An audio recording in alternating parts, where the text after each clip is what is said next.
बिस्मिल्लाहिर्रहमानिर्रहीम। अस्सलाम वालेकुम। मैं हूं जलील खान कुलाची। आप देख रहे हैं मेरा यूट्यूब चैनल। पाकिस्तान के सियासी मंजरनामे में आज पूरा दिन क्या कुछ होता रहा और मुमकिन तौर पर कल क्या हो सकता है, इस हवाले से क्या करेंगे। हुजूर वाला, जब पिछला एहतजाज सोहेल अफरीदी ने अडियाला जेल के बाहर किया था, कोई बाकायदा कोई बाज़ाब्ता ऐलान पाकिस्तान तहरीक इंसाफ की जानिब से नहीं किया गया था। इवन कि सोहेल अफरीदी को पता ही नहीं था। अडियाला जेल के बाहर पहुंचे, मुलाकात नहीं हुई, वहां पे बैठ गए। खान साहब की बहनें वहां पे थी और बाकी कुछ कारकुनान और कुछ लीडरान जो है वो भी वहां पर मौका के ऊपर भी पहुंच गए थे। कोई बाज़ाब्ता ऐलान पाकिस्तान तहरीक इंसाफ की जानिब से नहीं था। लेकिन अब की बार पाकिस्तान तहरीक इंसाफ ने बाज़ाब्ता पोस्टर भी जारी कर दिया है और बाज़ाब्ता सोहेल अफरीदी ने खुद ऐलान भी कर दिया है। ऐलान किस चीज़ का? क्योंकि मंगल वाला जो दिन होता है वो जेल ट्रिब्यूनल के मुताबिक, जेल की मैनुअल के मुताबिक मुलाकात का दिन होता है। फैमिलीज के साथ मुलाकात करवाई जाती है। अब खान की मुलाकात होगी अपनी फैमिली के साथ, या फिर अगला प्लान क्या होगा, जो कि मुमकिन तौर पर हमें नजर आ रहा है कि अगला प्लान यही होगा। सोहेल अफरीदी ने यह कहा है कि तमाम एमएनएज, तमाम MPAs, ticket holders, Pakistan Tehreek Insaf के कारकुनान जिनको दावत दी गई है कि मंगल वाले दिन वो सबसे पहले इस्लामाबाद हाई कोर्ट के बाहर पहुंचेंगे, वहां पे अपना एहतजाज रिकॉर्ड करवाएंगे और उसके बाद फिर अडियाला जेल के बाहर बैठकर भी अपना एहतजाज रिकॉर्ड करवाएंगे। पिछली बार भी सोहेल अफरीदी पूरी रात अडियाला जेल के बाहर बैठे रहे। खान साहब की बहनें भी वहां पे मौजूद थी, लेकिन कुछ भी नहीं हुआ और बाद में फिर वो इस्लामाबाद हाई कोर्ट में भी आए। चीफ जस्टिस ने उनसे मिलने से इनकार कर दिया। यानी पूरी इंटरनेशनल मीडिया ने इस चीज को कवर किया कि एक सूबे का वजीर आला, किसी ने कोई सो मोटो कुछ भी नहीं किया, एक सूबे का वजीर आला बैठा रहा और तमाम कानूनी फोरम जो थे वो उन्होंने अबूर किए, वो उन्होंने वहां तक एक्सेस हासिल की कि किसी तरीके से खान साहब से मुलाकात हो सके। कुछ भी नहीं। इवन कि यहां तक भी कहा गया कि आप अपने मोबाइल से उनसे कोई पैगाम रिकॉर्ड करवाएं और हम तक पहुंचा दें, हमें पता चल जाए कि उनकी सेहत सही है। महमूद खान अचकज़ई ने यही कहा, लेकिन कुछ भी नहीं हो सका। अब के बार प्लान जो है वो जरा सख्त है। और साथ आपको ये भी बता दूं कि जो पोस्टर जारी किया है पाकिस्तान तहरीक इंसाफ की जानिब से, उस पोस्टर के अंदर मुराद सईद हो गए, जुनेद अकबर हो गए जो कि सूबाई सदर हैं, आतिफ खान हो गए, उसमें शाहिद खटक हो गए, उसमें वजीर आला खुद सोहेल अफरीदी साहब होंगे। और ये लोग, यानी ये जो ग्रुप है, ये बेसिकली पाकिस्तान तहरीक इंसाफ का एग्रेसिव ग्रुप समझा जाता है। और ये भी कहा गया है कि जो सवाबी इंटरचेंज है वहां पे एक धरना भी दिया जाएगा दोपहर 12 बजे। अब ये भी एक अब धरना होगा और धरने के बाद फिर अगला प्लान जो है वो बनाएंगे, क्या प्लान बनाते हैं। पर फिलहाल यही ऐलान किया गया है। यानी पाकिस्तान तहरीक इंसाफ, अगर आप यूं समझें, यानी वो एक मोबिलाइजेशन कर रही है, अपने लोगों को उठा रही है, अपने लोगों को बता रही है। इससे पहले जो अली अमीन गंडापुर थे या बाकी जो क्यादत थी, वो इस किस्म की कोई मोबिलाइजेशन नहीं कर पा रही थी काफी अरसे से। अब की बार ये पाकिस्तान तहरीक इंसाफ के जो मौजूदा वजीर आला हैं वो इस तहरीक को लेकर चल रहे हैं और तमाम फोरम, ताकि बाद में कल को किसी चीज के ऊपर ये एतराज भी ना किया जाए कि फलां एक चीज बची थी जो इन्होंने वहां दरवाजा नहीं खटखटाया, अगर वहां खटखटा लेते तो शायद इनका मसला हल हो जाता। मेरे ख्याल में अब तक कोई एक ऐसा पॉइंट, कोई एक ऐसा लूप होल नहीं बचा जहां तक इन्होंने एक्सेस न की हो। अच्छा, आजकल सोशल मीडिया के ऊपर एक चीज बड़ी चल रही है कि नूरीन खान साहबा, जो इमरान खान की बहन है, उन्होंने इंडियन मीडिया के ऊपर एक इंटरव्यू दिया है।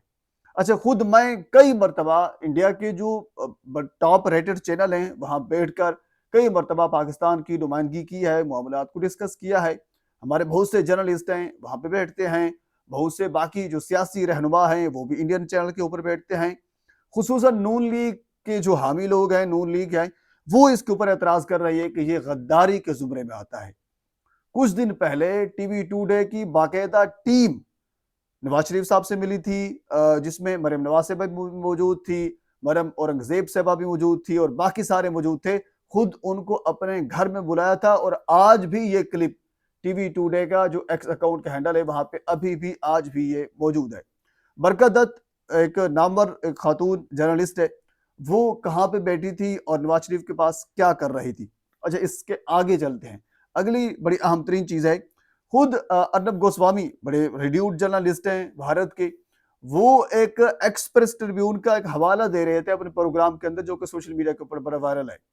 اس کے اندر انہوں نے یہ کہا کہ جب یہ باتیں ہوئی، اور خصوصاً خواجہ آصف صاحب کیونکہ وزیر دفاع ہیں اور آج ہمارے بشارت راجہ صاحب ہیں، انہوں نے بھی ٹویٹ کیا ہوا تھا کہ مسلح افواج کے جو باس ہیں خواجہ آصف، وہ پچھلے کچھ دنوں سے خاموش ہیں، وہ بالکل خاموش ہیں.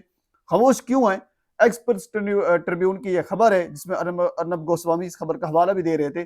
نواز شریف صاحب نے خود واضح طور پر اپنی کابینہ کے جو لوگ ہیں ان کو احکامات جاری کیے ہیں کہ آپ انڈیا کے خلاف کوئی اس قسم کی بات نہ کریں، کیونکہ پروپیگنڈا کر رہے تھے، غداری اور اس قسم کی باتیں چل رہی تھی. تو جب نواز شریف کو پتہ لگا، انہوں نے فوراً روک دیا. نہیں، انہوں نے کہا ایسا کچھ بھی نہ کریں. اب ظاہر سی بات ہے نواز شریف صاحب روک رہے ہیں، ارنب گوسوامی اس چیز کی تصدیق کر رہے ہیں. اور آج تو جو سابق دفتر خارجہ کے ہمارے تھے اپنا تسنیم اسلم صاحب، انہوں نے بھی اس چیز کی تصدیق کی ہے کہ نواز شریف صاحب نے اپنے کابینہ کے وزراء کو روکا ہے کہ انڈیا کے خلاف کوئی بھی سخت قسم کی زبان استعمال نہ کی جائے.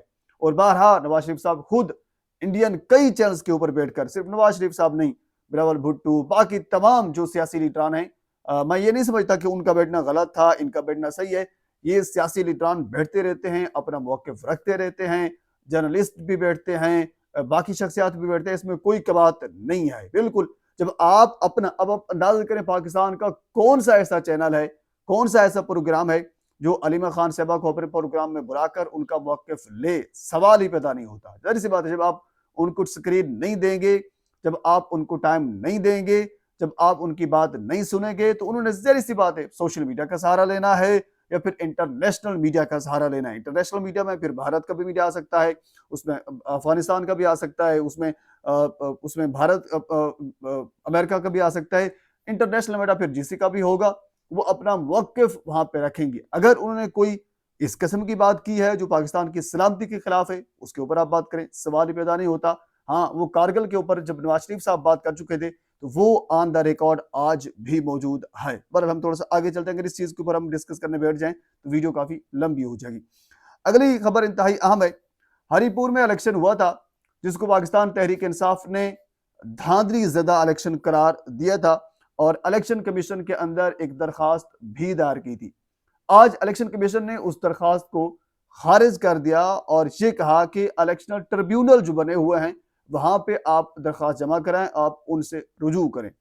الیکشن کے ٹریبیونل جو بنے تھے اس کے اوپر میں مکمل ایک تفصیل کے ساتھ ویڈیو بنا چکا ہوں کہ انہوں نے کتنا کام کیا اور کہاں تک کام کیا، کتنے لوگوں کے فارم 47 اور فارم 45 چیک کیے. کسی ایک حلقے کا بھی الیکشن ٹریبیونل فیصلہ نہیں کر سکا اور جو ججز وہاں پہ لگائے گئے تھے وہ بھی ایک الگ کہانی ہے. بہرحال الیکشن کمیشن نے یہی کہا ہے. لیکن اس کے برعکس آج سہیل افریدی نے ایک مرتبہ پھر باقاعدہ یہ حکم دے دیا ہے کہ ہری پور کا جو الیکشن ہوا ہے NA-18 کے اندر اس کی باقاعدہ انکوائری کی جائے. اب اس کی انکوائری ہوگی کہ وہاں پہ دھاندلی کیسی ہوئی، کس نے کروائی، کس کے کہنے کے اوپر کروائی. یعنی ایک باقاعدہ جس طرح ایک جوڈیشل کمیشن جس کو آپ کہتے ہیں، یعنی دوسرے الفاظ میں وہ بٹھایا جاتا ہے اور باقاعدہ ایک رپورٹ مرتب ہوتی ہے. اور اس رپورٹ مرتب کرنے کے لیے آج سہیل افریدی صاحب نے اس کا باقاعدہ حکم بھی دے دیا ہے، جبکہ دوسری جانب الیکشن کمیشن کا حکم ہے وہ بھی میں نے آپ کے سامنے رکھ دیا ہے. تو بہرحال اب دیکھتے ہیں کیا صورتحال ہوتی ہے.